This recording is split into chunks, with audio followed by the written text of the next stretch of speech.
Nah hari ini saudara, di minggu yang terakhir saya akan berbicara buat setiap kita masih dalam tema yang sama.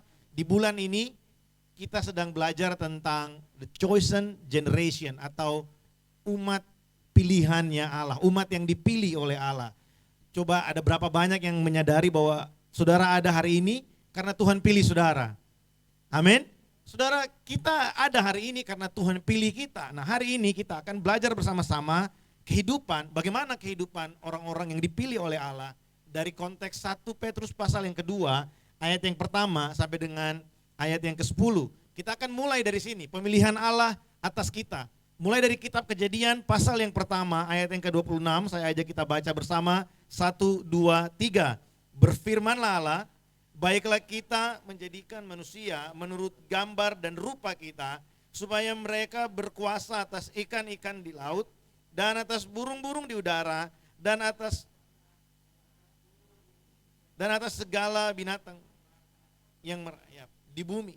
Saudara, sejak awal kalau saudara mengikuti beberapa firman Tuhan, khotbah yang disampaikan oleh beberapa pemimpin-pemimpin kita ya, Pak Roni Daud Smeon, Bapak Pendeta Timotius Arifin, Bapak Pendeta Jonathan Patiasina, kita hampir selalu memulai segala sesuatu, perenungan-perenungan kita itu diawali dari kitab Kejadian. Kenapa harus dari sini? Karena di dalam kitab Kejadian, khususnya pasal yang pertama, di sana diceritakan, disampaikan apa yang menjadi tujuan Allah menciptakan manusia. Tujuan Allah menjadikan alam semesta itu ada di dalam kitab Kejadian pasal yang pertama. Makanya segala sesuatu kita harus kembali ke sana, karena inilah yang menjadi tujuan Allah menjadikan manusia. Dan di sini kita mendapatkan fakta bahwa memang sejak awal, sejak dunia dijadikan, Tuhan pilih manusia untuk menjadi perwakilannya di muka bumi. Tuhan pilih saya dan saudara yang adalah manusia untuk menjadi pembawa gambar Allah, menjadi gambar Allah di tengah-tengah dunia. Tuhan tidak pilih yang lain. Tuhan pilih manusia untuk serupa dan segambar dengan dia. Makanya waktu manusia jatuh dalam dosa, Tuhan datang menjadi manusia untuk menebus manusia supaya manusia kembali pada gambar Allah yang sempurna. Yang percaya katakan amin. Amin. Sudah tahu malaikat juga jatuh, tapi Tuhan gak pilih jadi malaikat untuk tebus malaikat. Malaikat jatuh, tapi Tuhan tidak menjadi malaikat untuk menebus malaikat supaya malaikat kembali menjadi sempurna. Tidak. Tapi waktu manusia jatuh, Tuhan memilih jadi manusia supaya manusia dipulihkan gambarnya. Nah, di dalam kitab Perjanjian Baru, Paulus menulis dalam Efesus pasal yang pertama, ayat yang kedua sampai dengan ayat yang ke-6, kita baca bersama, 1, 2, 3. Terpujilah Allah dan Bapa Tuhan kita Yesus Kristus, yang dalam Kristus telah mengaruniakan kepada kita segala berkat rohani di dalam sorga.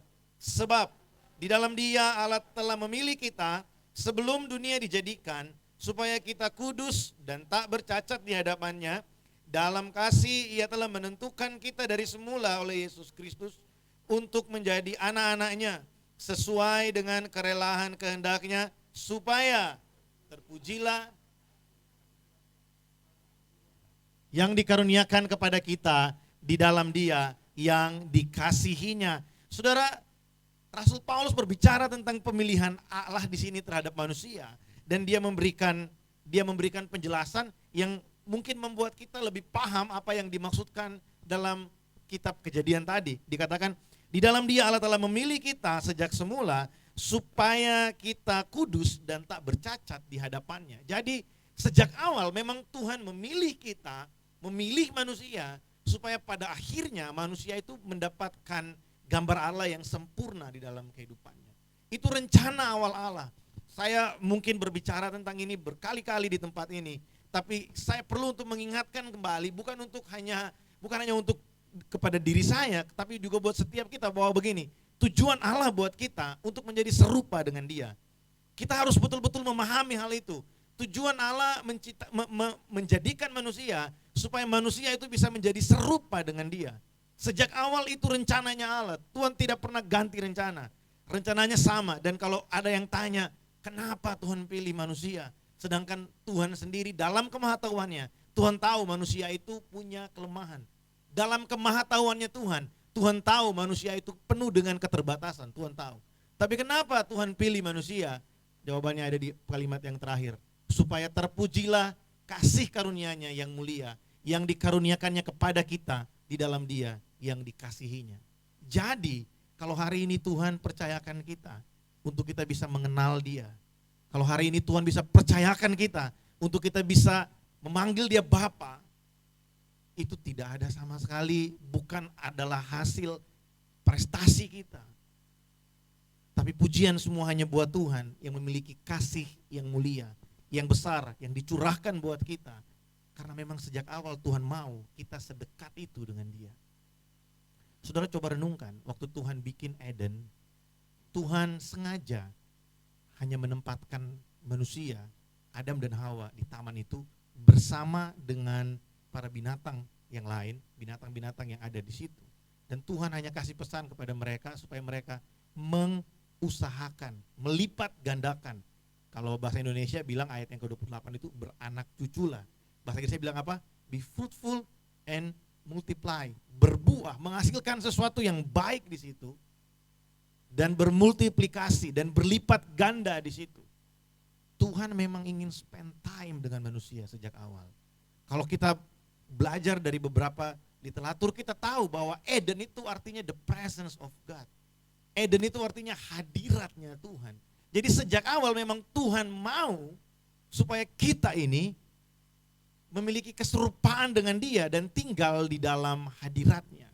Tuhan mau kita ada di sana. Tuhan mau kita ada bersama dengan Dia, dalam keserupaan dengan Dia. Jadi bukan hanya secara tempat kita ada bersama dengan Dia, tapi juga secara keserupaan kita juga bersama dengan Dia. Dan sejak awal memang Tuhan tidak pernah ganti rencana. Makanya dalam Roma 8 ayat 29, ayat 28-nya kita pasti hafal semua, dikatakan apa? Sebab semua orang yang dipilihnya dari semula, mereka juga ditentukannya dari semula untuk menjadi serupa dengan gambaran anaknya, supaya anaknya itu menjadi yang sulung di antara banyak saudara. Berkali-kali Alkitab mengulangi narasi yang sama bahwa memang Tuhan mau supaya gambarnya itu sempurna di dalam hidup kita. Amin saudara. Dan kita semua mungkin ya hari ini kalau mendengarkan perkataan-perkataan seperti ini, di tengah-tengah dunia yang makin rusak, jatuh dalam dosa, kita mungkin berkata, bagaimana mungkin gambar Allah yang sempurna, Allah yang kudus, Allah yang mulia, itu bisa terjadi dalam hidup manusia. Sedangkan manusia hari ini, firman Tuhan berkata dunia ini sedang menuju kepada kebinasaannya. Kalau saudara lihat kehidupan hari-hari ini, kemarin saya baca berita, waktu mempersiapkan ini, di Amerika saudara, survei membuktikan ya, ini bukan Family 100 saudara ya. Survei membuktikan saudara ya, dari 3 anak muda yang ada di Amerika itu sudah terlibat atau masuk dalam golongan LGBTQ. 1 dari 3 saudara bayangkan. 1 dari 3, berarti kalau ada 3 orang lewat anak muda ya, di antara mereka satunya itu pasti LGBT. Nah, saudara tahu bahwa keadaan dunia hari ini itu begitu menakutkan, sehingga pemberitaan tentang Injil yang menyelamatkan manusia, membawa manusia kembali kepada gambar Allah, sepertinya menjadi Injil yang nggak masuk akal untuk manusia. Nah, saudara harus ingatkan ini bahwa di Alkitab sudah dibilang begini, orang-orang yang menentang Allah pada akhirnya akan muncul ke permukaan sebagai orang yang menganggap rendah kebenaran firman Tuhan. Orang yang tidak mempercayai lagi bahwa Tuhan itu sanggup melakukan apa yang Dia firmankan. Tapi ada kabar baik buat kita. Allah pilih manusia sejak awal dan Tuhan tidak pernah ganti rencana. Dia tetap selama-lamanya akan pilih kita. Tuhan punya rencana dalam hidup kita, makanya hari ini kita ada di tempat ini. Saudara, Allah memilih manusia bukan karena manusia itu sempurna, bukan karena manusia itu layak di hadapannya, tapi Tuhan pilih manusia karena kasih-Nya memampukan dan menyempurnakan manusia. Supaya kita di dalam Dia bisa menemukan sesuatu yang sebenarnya kita harusnya ada di situ. Saudara lihat orang yang tidak kenal Tuhan, mereka berusaha mencari segala sesuatu untuk memenuhi apa yang ada di dalam hati mereka. Satu kedamaian yang mereka cari, yang mereka pikir waktu mereka dapatkan segala sesuatu yang mereka inginkan, mereka akan menemukan kedamaian di sana. Tapi percayalah saudara, saya nggak perlu kasih contoh yang terlalu banyak buat kita. Pandemi COVID-19 sudah membuktikan buat kita bahwa uang, kekuasaan, jabatan tidak mampu memberikan kepada manusia. Jangankan kebahagiaan yang utuh, kesehatan aja nggak bisa, saudara. Itu sudah membuktikan kepada kita. Makanya kalau hari ini kita masih bisa bernafas, memasuki tahun yang baru, kita masih bisa menikmati kasih karunia yang berlimpah dalam hidup kita, bersyukur karena itulah Tuhan mengasihi kita. Karena Tuhan ada buat kita. Tuhan pilih manusia bukan karena manusia itu punya rencana-rencana yang baik. Tapi Tuhan pilih manusia karena Tuhan punya rencana kebaikan dalam setiap kehidupan kita. Karena Tuhan punya rencana yang baik buat hidup kita. Makanya kita ada hari ini. Bukan karena kita punya rencana yang baik. Ada orang yang berpikir begini. Ada pemahaman yang berpikir begini. Tuhan itu memilih kita karena Tuhan tahu pada akhirnya kita akan berbuat baik. Saudara paham ya? Ada orang yang berpikir begini, Tuhan itu memilih kita karena sejak awal Tuhan tahu bahwa satu hari nanti kita akan mengenal Dia dan mengasihi Dia. Tapi yang saya percayai tidak seperti itu. Yang saya percaya seperti ini. Karena sejak awal Tuhan pilih kita. Karena sejak awal Tuhan mau kita kudus dan tak bercacat di hadapannya. Makanya hari ini Dia mampukan kita. Dia berikan kita kemampuan, Dia berikan kita kerinduan untuk kita terus diubahkan dalam anugerahnya. Amin. Saudara, itu yang terjadi. Hari ini ada banyak orang yang terjebak di dalam satu pemahaman. Oh, karena Tuhan udah tahu saya akan berbuat baik, makanya Tuhan pilih saya. Berarti Tuhan kalah dengan kebaikan kita. Sedangkan Alkitab bilang tidak ada yang lebih besar dari kasihnya Tuhan buat kita. Justru karena Dia pilih kita sejak awal, hari ini kita mengasihi Dia. Karena Tuhan pilih kita sejak awal, hari ini kita beribadah kepada Tuhan. Saudara, berbicara tentang gereja, seringkali orang itu berpikir gini ya, gereja itu adalah tempat untuk orang-orang yang sempurna, atau dalam tanda kutip yang sering kita dengar apa? Tempat-tempat untuk orang yang rohani. Tapi yang saya percaya gini, gereja itu bukan tempat untuk orang-orang sempurna. Karena Yesus bilang Dia datang bukan untuk orang-orang yang sembuh, justru untuk orang-orang yang sakit. Saudara mau ketemukan di mana ada seorang pribadi yang kudus, yang berkata, yang mau menjadi sahabat orang berdosa. Hanya Yesus yang mau katakan itu. Sebab itu saudara, gereja termasuk tempat kita di tempat ini. Gereja secara komunitas bukanlah tempat orang-orang sempurna. Tapi gereja adalah tempat orang-orang yang mau terus disempurnakan oleh Injil dan kuasa Roh Kudus yang berkarya di dalam kehidupan kita. Yang percaya katakan amin. Saudara, kita datang ke tempat ini, termasuk saya yang berdiri di depan ini. Setiap kita belum ada yang sempurna, saudara. Kesempurnaan itu hanya milik Tuhan dan Andre the Backbone, kata teman-teman saya di Indonesia, saudara ya. Ini biar gak ngantuk, saudara. Saudara gini, Tuhan itu yang sempurna. Setiap kita yang ada di tempat ini adalah orang-orang yang mau terus diubahkan melalui berita Injil dan kuasa Roh Kudus dalam kehidupan kita. Hari ini kita akan belajar beberapa hal yang saya berdoa supaya apa yang saya bagikan pagi hari ini di awal tahun, bulan yang pertama di tahun ini, kita di-refresh kembali bagaimana kehidupan kita, orang-orang yang sudah dipilih oleh Allah sejak semula. Bagaimana seharusnya kita hidup dari konteks 1 Petrus pasal yang kedua, ayat yang pertama sampai dengan ayat yang ke-10. Sebelum kita masuk ke sana, saya ingin kasih penjelasan sedikit tentang kitab ini. Surat 1 Petrus dan 2 Petrus ini ditulis oleh Rasul Petrus. Jadi setelah Yesus naik ke surga, Petrus ini menjadi kepala dari gereja yang ada di Yerusalem. Gereja awal yang ada di Yerusalem yang jemaatnya adalah orang-orang Yahudi yang akhirnya percaya kepada Yesus. Saudara jangan berpikir bahwa semua orang Yahudi setelah Yesus naik ke surga itu jadi percaya. Enggak, saudara ya. Justru banyak yang masih menolak Yesus sebagai Tuhan dan Juru Selamat. Semua itu bukan hanya Alkitab yang mencatat, sejarah mencatat seperti itu. Dan dia menulis surat ini, Petrus menulis surat ini untuk jemaat yang ada di Asia Kecil, yang isi jemaatnya sama kayak kita hari ini, bukan orang Yahudi.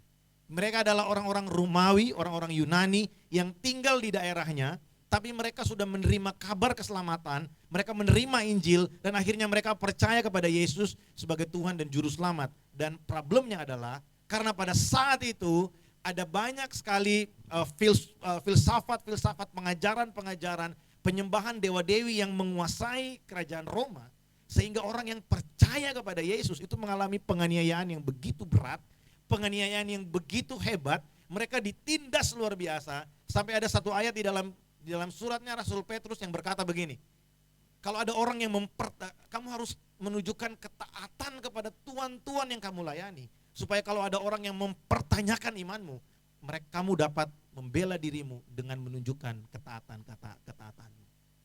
Saking beratnya penderitaan saat itu, sampai Petrus menyarankan mereka untuk, kamu harus menunjukkan bahwa kamu itu teladan, kamu itu murid Kristus, kamu itu orang percaya, bukan dari melawan dengan kekuatan, tapi kamu menunjukkan melalui ketaatanmu.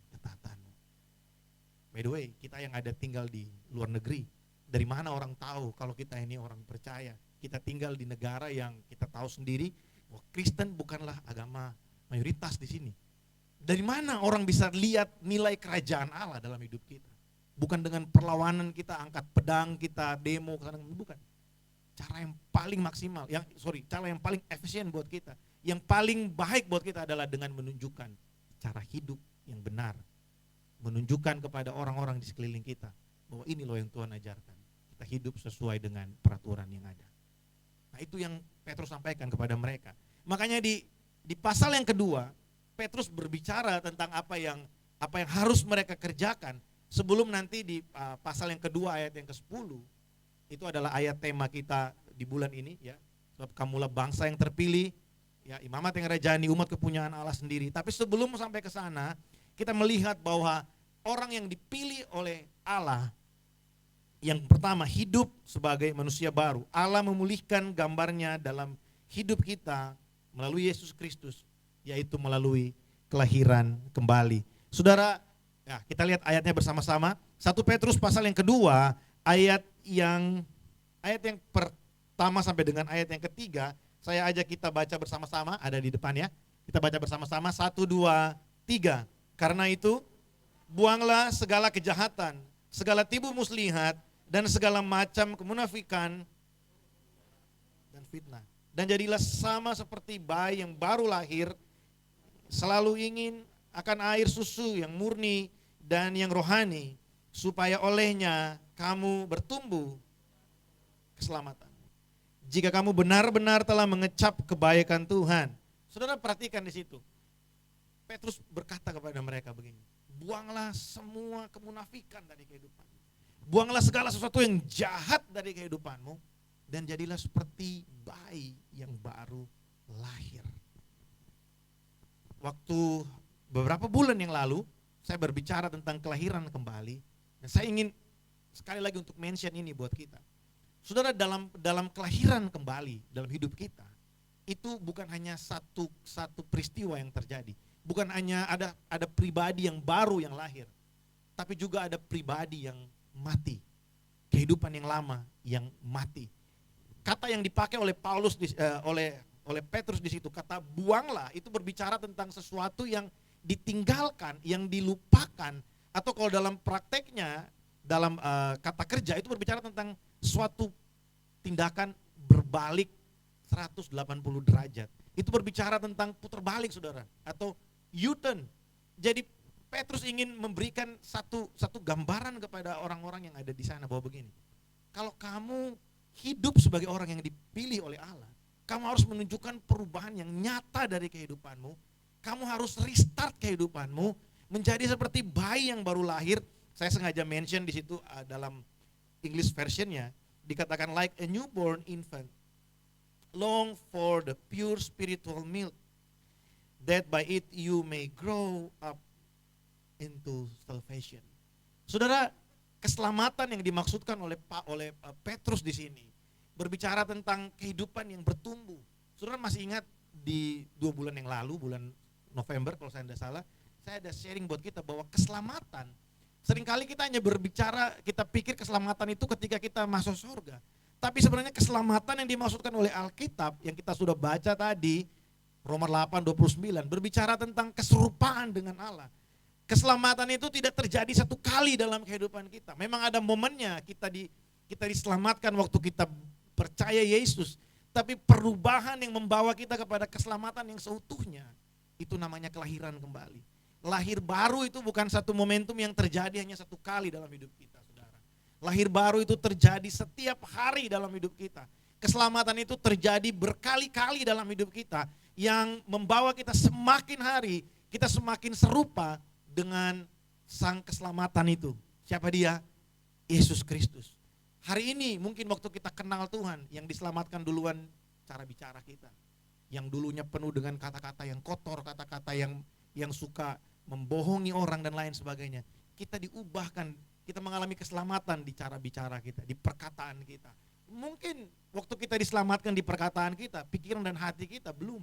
Tuhan akan proses satu persatu sampai seluruh kehidupan kita mengalami keselamatan. Makanya Petrus bilang, seperti bayi yang mau terus akan air susu yang murni, yang rohani, berbicara tentang firman Tuhan, yang harus kita jadikan makanan kita setiap hari. Saya kasih beberapa hal di sini, ada 2 hal. Lahir baru adalah kerinduan untuk terus dimurnikan oleh Allah melalui firman-Nya.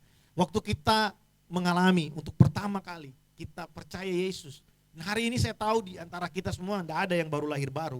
Kita semua udah kenal Tuhan bertahun-tahun. Tapi mungkin pertanyaannya buat kita begini, sudah ada berapa banyak aspek dalam hidup kita yang hari ini kalau kita bandingkan dengan sebelum kita kenal Tuhan, kita bisa menyadari betul bahwa memang Tuhan mengubahkan hidup kita. Sudah berapa belas tahun, berapa puluh tahun, berapa tahun kita kenal Tuhan. Sudah ada berapa aspek dalam hidup kita yang benar-benar diubahkan oleh Allah, yang benar-benar kita merasakan bahwa kita ini dituntun oleh Tuhan. Tuhan meremukkan hidup kita sehingga kita yang serupa dengan Dia dalam aspek tertentu akhirnya muncul ke permukaan. Saudara, ini adalah satu proses kehidupan yang harusnya terus-menerus kita alami dalam hidup kita.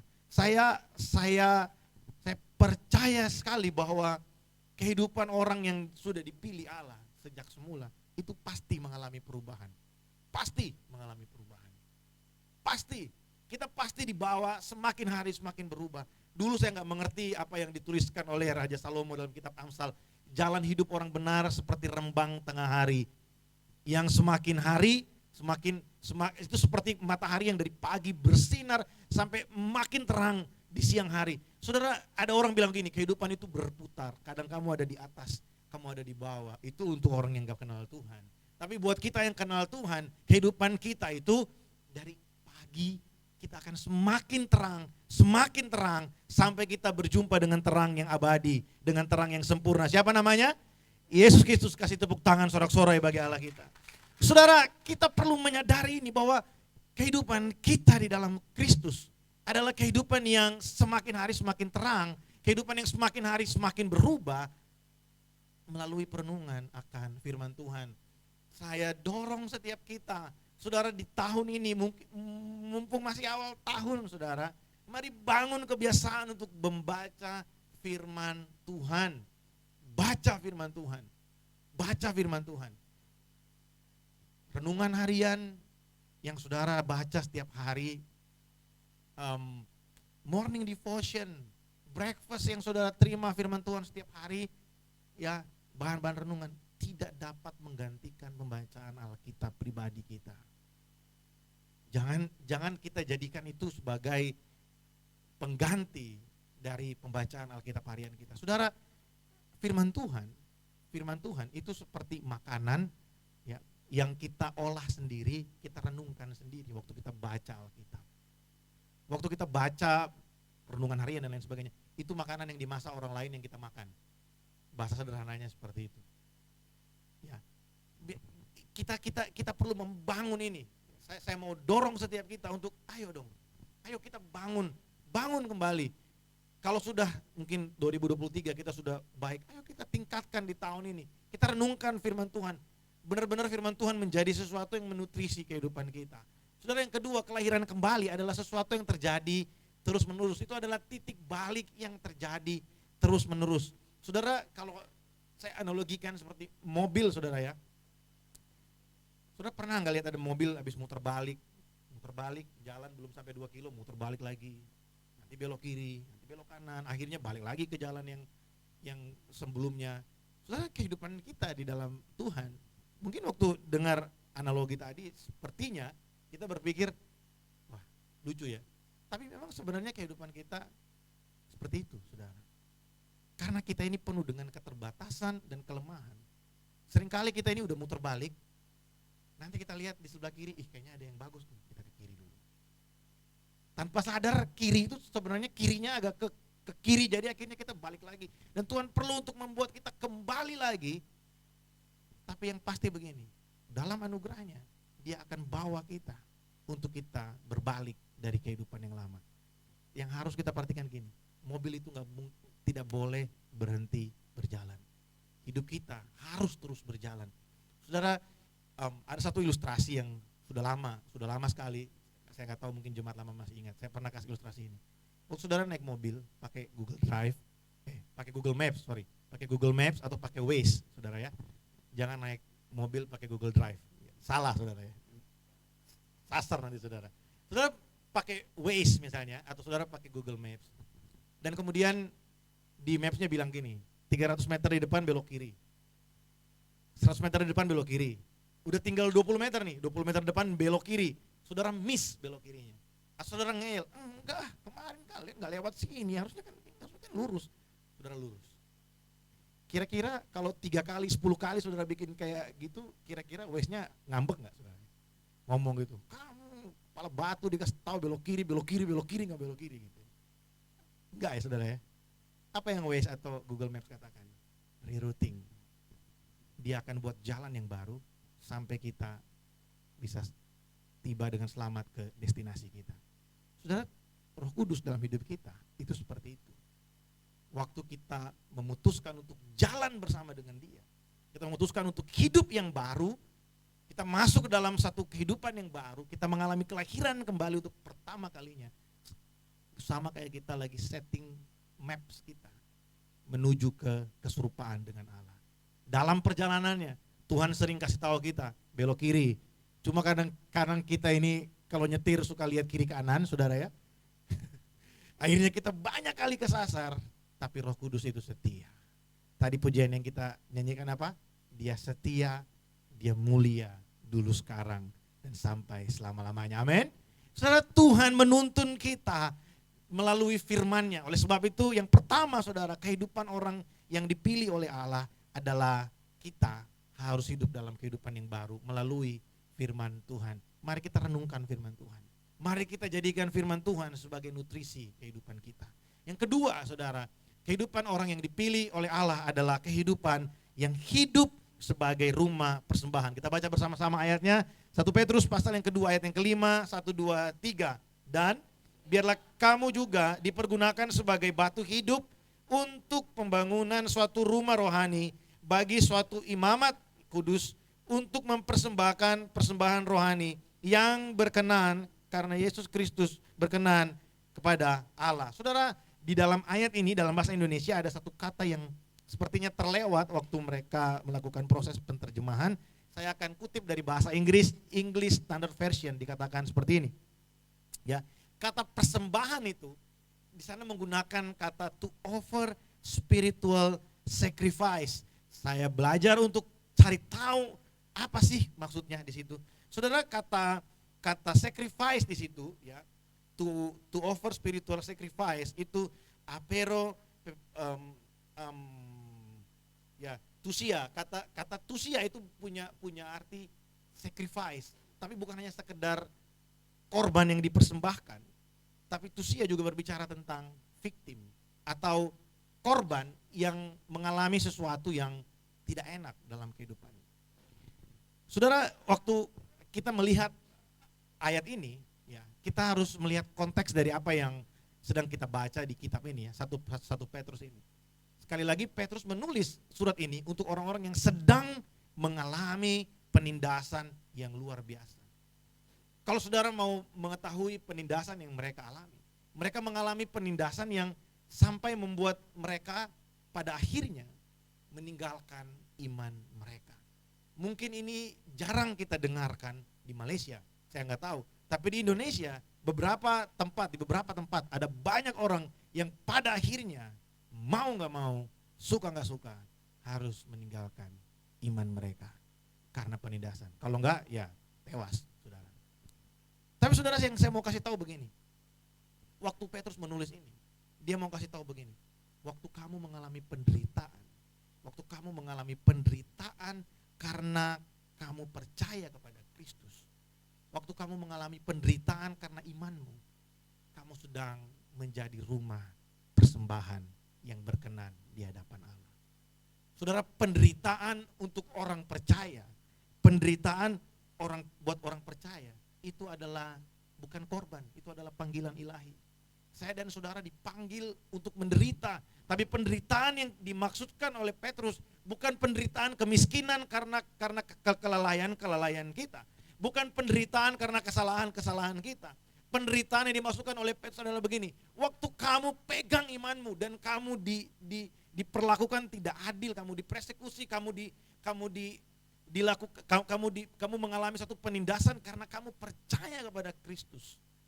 Kamu tidak sedang memberikan persembahan, itu bukan persembahan, itu panggilan ilahi. Karena Tuhan pun melakukan hal yang sama. Yesus pun mengalami hal yang sama waktu dia ada di dalam dunia. Saudara, kalau Yesus itu mau menunjukkan kekuasaannya, dia nggak datang di kandang domba. Dia akan datang ke dalam kerajaan orang Roma dan kasih tahu sama mereka, aku raja di atas segala raja. Tapi Yesus nggak lakukan itu. Dia datang, semua ada dalam rencananya. Dia datang ke dalam dunia. Dia datang di satu tempat yang orang tidak pernah expect dia akan ada di sana. Supaya apa? Supaya melalui ceritanya, Yesus tidak hanya melakukan firman Allah Bapanya waktu dia disalibkan, bukan. Tapi sejak detik pertama dia lahir di bumi, dia memberikan contoh bagi setiap kita. Dia mengalami penindasan, dia mengalami penganiayaan. Oleh sebab itu waktu orang-orang menderita di Asia Kecil, Petrus bilang sama mereka begini, penderitaan yang kamu alami itu adalah persembahan di hadapan Allah. Itu adalah panggilan ilahi yang Tuhan berikan kepada kamu. Saudara, korban buat kita hari ini, mungkin kita tidak diperlakukan dengan kasar, dengan jahat karena kita percaya Tuhan. But anyway, satu hari nanti itu akan datang buat kita. Hanya menunggu waktu, saudara. Ya, saya harus kasih tahu, bukan untuk kasih takut saudara ini, bukan. Tapi untuk kasih tahu saudara bahwa akan tiba waktunya, firman Tuhan bilang, kita semua orang percaya akan mengalami yang namanya penganiayaan karena iman kita. Karena kita percaya kepada Yesus, kita akhirnya harus mengalami penganiayaan. Tapi saudara, korban yang kita berikan kepada Tuhan, itu ketika di tengah-tengah penganiayaan, kita tetap memiliki rasa syukur di hadapan Allah. Kita masih tetap percaya kepada Dia. Itu namanya korban. Makanya kalau saudara baca dalam kitab Perjanjian Lama, Raja Daud berkali-kali bilang begini, bawalah korban syukur. Dia jarang sekali pakai persembahan syukur. Kayaknya cuman tidak sampai 5 kali ada kalimat itu. Tapi kata korban, mempersembahkan korban. Yang namanya korban itu tidak ada yang tidak sakit, saudara. Yang namanya korban itu tidak ada yang waktu diberikan sambil ketawa-ketawa, hihi, saudara. Yang namanya korban itu pasti menyakitkan. Itu pasti berbicara tentang satu beban. Itu pasti berbicara tentang sesuatu yang kita mau nikmati, tapi dengan kesadaran, dengan pemahaman yang benar, kita persembahkan kepada Tuhan. Kalau ngomong soal persembahan, seringkali kita langsung memikirkan tentang uang. Tapi tidak, saudara, ada banyak hal yang lebih berharga dari uang yang Tuhan mau kita persembahkan di hadapannya, yaitu kehidupan kita. Korban yang berkenan di hadapan Allah, persembahan rohani, itu adalah kehidupan yang didedikasikan untuk Tuhan. Saudara, saya harus kasih tahu ini, waktu kita membangun kebiasaan untuk beribadah kepada Tuhan, membangun kedisiplinan untuk beribadah kepada Tuhan. Saya beberapa kali kasih contoh gini, bisa aja hari Minggu, kita kerja dari hari Senin sampai hari Sabtu misalnya. Kita kerja shifting, satu hari 8 jam, satu hari 12 jam, dan kita berpikir bahwa ya I'm a human, saya manusia, saya punya hak untuk bisa enjoy Saya punya hak untuk bisa jalan-jalan ke mall, menikmati hidup. Saya punya hak untuk tidur lebih lama di akhir pekan. Tapi saya dengan kesadaran, dengan pemahaman yang benar, saya tahu bahwa beribadah kepada Allah, mempersembahkan hidup kepada Allah, memberikan korban syukur di hadapan Allah, itu berkenan di hadapannya. Makanya saya ambil keputusan untuk beribadah kepada Tuhan. Makanya saya ambil keputusan untuk datang bersekutu, mencari Tuhan. Mungkin kita udah kerja begitu panjang sepanjang hari, kita udah melewati begitu banyak persoalan di kantor kita, kita udah melewati banyak beban yang sepanjang hari kayaknya kita pikirkan beban itu terus. Tapi dengan kesadaran, dengan pemahaman yang benar, kita percaya bahwa Tuhan itu melihat apa yang saya lakukan. Dan saya tahu, waktu saya bersyukur di tengah-tengah tekanan dan persoalan yang saya hadapi, saya sedang memberikan korban kepada Tuhan. Penyembahan kita yang paling tinggi itu bukan waktu kita punya segala sesuatu. Tidak ada hal yang lain yang lebih berharga yang bisa kita berikan dari Tuhan selain ucapan syukur, saudara. Saudara bisa kasih semua yang saudara punya di dalam hidup saudara. Tapi kalau tidak diberikan dengan rasa syukur kepada Tuhan, tidak ada artinya. Rasa syukur kita kepada Tuhan itu mengandung iman. Kita berkata, Tuhan Engkau baik di tengah kekurangan. Di tengah beban, kita tetap berkata, Tuhan Engkau baik. Tuhan Engkau luar biasa. Engkau memelihara kehidupanku. Itu korban syukur dan itu berkenan di hadapan Allah. Amin, saudara. Maka kita sampai kepada ayat tema kita. Jadi Petrus ini luar biasa. Dia bicara kepada orang-orang yang tertekan ini. Sebelum dia sampai ke ayat yang ke-9, ke ayat yang ke-9 ini, dia memulai dengan kasih tahu kepada mereka, hey, kamu itu orang-orang yang dipilih oleh Allah, kamu harus hidup sebagai manusia yang baru, dan kamu harus menjadi rumah persembahan. Sama kayak kita hari ini. Kita tinggal bukan di negara kita juga bukan orang Yahudi, tapi kita percaya kepada Tuhan. Kita tinggal di tengah-tengah masyarakat yang mungkin tidak percaya kepada Yesus, tapi Tuhan mau. Mungkin kita sedang mengalami penganiayaan hari ini, mungkin kita sedang mengalami beban yang berat hari ini, tapi Tuhan mau begini, mari tunjukkan kualitas kita sebagai orang-orang yang dipilih oleh Allah. Hidup dalam kehidupan yang baru, jadi tempat persembahan rohani dalam kehidupan kita. Dan saudara, Petrus menegaskan apa yang dia sampaikan ini melalui ayat yang ke-9. Mari kita baca bersama dengan iman. 1, 2, 3. Tetapi kamulah bangsa yang terpilih, imamat yang rajani, bangsa yang kudus, umat kepunyaan Allah sendiri, supaya kamu menceritakan perbuatan-perbuatan yang besar dari Dia yang telah memanggil kamu keluar dari kegelapan terangnya yang ajaib.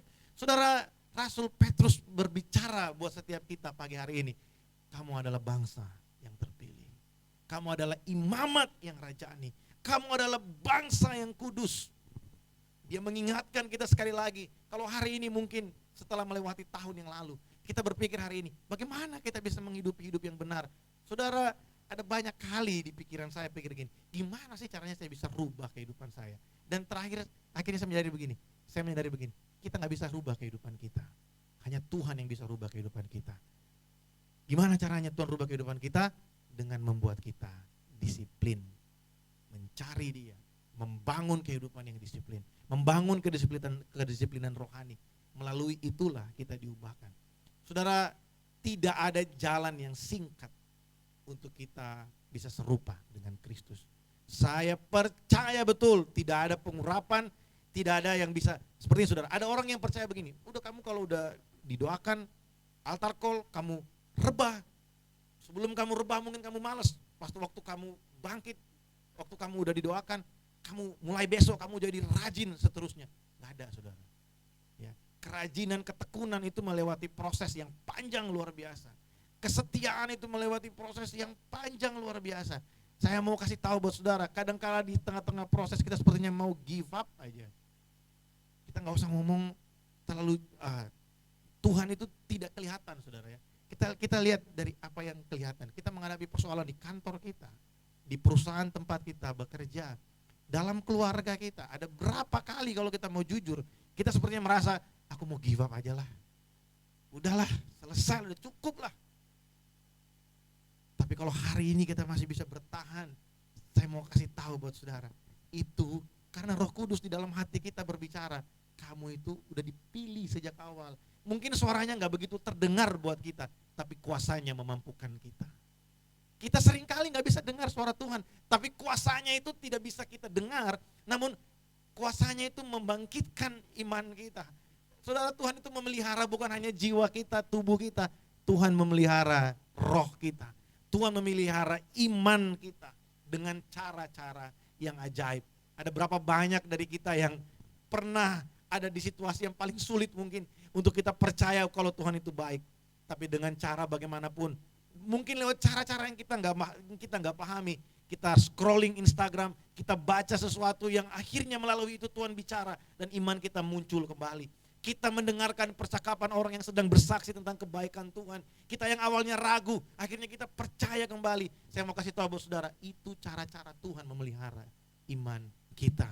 Amin saudara, jangan pernah anggap remeh situasi-situasi seperti itu. Karena melalui itu semua Tuhan sedang berbicara buat setiap kita. Saya sampaikan ini karena saya beberapa kali mengalaminya. Saudara, dalam hidup ini tidak semuanya memang sesuai dengan yang kita mau, tapi selalu sesuai dengan kehendak Tuhan buat kita. Amin saudara. Saya undang Novelty untuk maju ke depan. Saya akan tutup dengan satu kalimat ini saudara. Nah ini, hari ini kita belajar tentang the chosen people life. Kehidupan orang-orang yang dipilih oleh Allah. Yang pertama, kita hidup sebagai manusia yang baru. Yang kedua, kita hidup sebagai rumah persembahan kepada Allah. Saudara, saya merenungkan ini semua dan saya mendapatkan kalimat ini. Bagaimana kita hidup adalah indikator yang paling dapat dipercayai, yang menggambarkan sebenarnya apa yang kita yakini. Saudara, cara kita hidup itu berbicara jauh lebih kuat daripada apa yang kita tampilkan di sosial media, apa yang kita tampilkan ya, melalui perkataan-perkataan kita. Kalau kita percaya kepada Allah yang benar, kita percaya dengan mindset yang benar, kita percaya dengan pemahaman yang benar, ya itu akan terlihat dari bagaimana kita hidup. Seringkali kita doa kepada Tuhan kan, teman-teman yang melayani, seringkali kita doa, Tuhan ini anugerah, ini sebuah kehormatan aku bisa melayani Engkau. Tapi coba kita renungkan, apakah betul kita menghidupi kehormatan yang Tuhan berikan? Kalau pelayanan adalah kehormatan buat kita, maka kita akan melakukannya dengan rasa takut, dengan mempersiapkan hidup kita, dengan meletakkan pengharapan kita, semua yang kita punya, karena itu kehormatan buat kita. Kita sering berdoa, Tuhan tuntun aku, tunjukkan jalan-jalan. Kalau kita minta tuntunan dari Tuhan, kalau kita minta Tuhan nyatakan jalannya buat kita, maka yang perlu kita lakukan adalah ikut apa yang Dia mau. Seringkali kita minta Tuhan bicara di telinga kita, tapi kita tidak pernah mau kasih waktu untuk baca firman Tuhan. Kita minta Tuhan speak to me, sampaikan sesuatu, tapi kita ignore. Setiap kali Tuhan ingatkan kita, baca Alkitab, baca Alkitab. Kita lebih cenderung cari pemahaman, cari inspirasi di tempat yang lain. Bagaimana kita hidup? Itu adalah indikator yang paling dapat dipercayai. Yang menggambarkan apa yang sebenarnya kita yakini. Kalau saudara yakin bahwa Tuhan itu memilih saudara, maka kehidupan kita juga harus sepadanan dengan apa yang kita yakini. Kalau kita percaya kita ada hari ini karena anugerahnya, maka harusnya kita juga percaya hari esok kita ada karena anugerahnya. Kalau kita ada tahun lalu karena pertolongannya, kita juga harus percaya tahun ini kita akan melaluinya dalam pertolongannya. Kalau kita percaya Tuhan itu melihat segala sesuatu yang kita kerjakan, maka kita tidak akan jadi orang yang malas. Kalau kita tahu Tuhan itu melihat kesungguhan hati kita beribadah, maka kita nggak akan peduli apa yang akan terjadi. Kita akan selalu kasih waktu untuk datang beribadah pada Tuhan.